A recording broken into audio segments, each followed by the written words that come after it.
Imagine your country is going through a huge political crisis. You have a new leader and several states have new governments. To add to this, not only is your country facing political crisis, but also economical, health, and defense. And then, the worst thing that could ever happen happens. The coronavirus hits Malaysia. Malaysia was in some serious trouble. But don't you ever underestimate the power of Malaysians.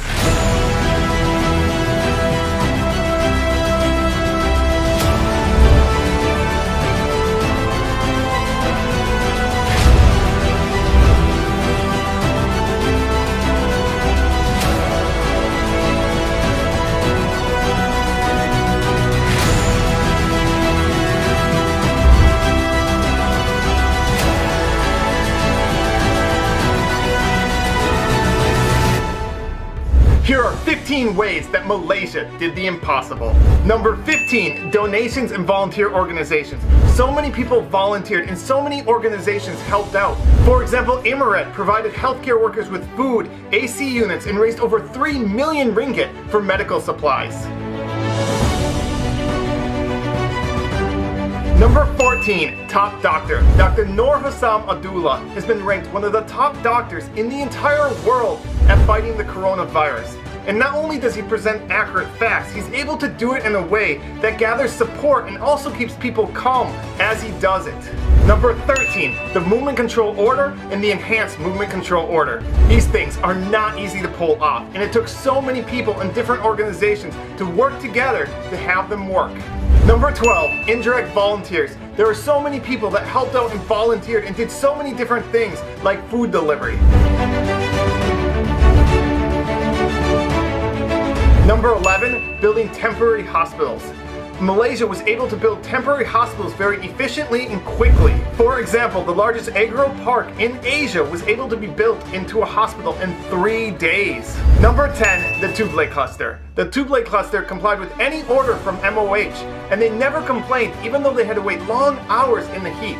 Number 9, banks. Banks lent to the borrowers for 6 months. Number 8, universities. Universities allowed students to stay for free and provided them food as well. Number 7, stipends. Nearly 4 million homes received up to 1,600 ringgit. Number 6, ignoring politics. Opposition leaders came together and forgot about politics for the good of Malaysia. Now that is really cool. Number 5, protecting the most vulnerable. Malaysia did a great job in protecting those that were most vulnerable, homeless and foreign workers. They were put in public halls and provided a tent. Number 4, Malaysians returning home. Malaysians returning home from overseas were provided a free hotel, free food, and COVID-19 testing during their 2-week quarantine. Number 3, respect for frontline workers. I've never seen so much respect and love for frontline workers. It was so beautiful to see all the support Malaysians gave to the frontline workers. Number 2, fixing the PPE shortage for frontline workers. At the beginning of the crisis, there wasn't enough PPE for all the frontline workers, and so Malaysians took it onto themselves. For example, a fashion designer realized she had a skill set that could be very valuable, and so she took the initiative to organize an entire team to make PPE.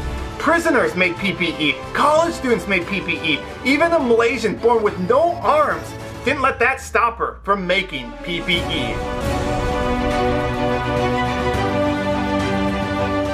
And number 1, most important, is teamwork. It didn't matter if you were a celebrity or an average person. It didn't matter your social status. It didn't matter your gender, your religion, your ethnicity. All Malaysians came together for the better of Malaysia. And that's how Malaysia was able to do the impossible, to go from a country that had 3 times more cases than any other country in Southeast Asia to now being one of the safest countries in the entire world.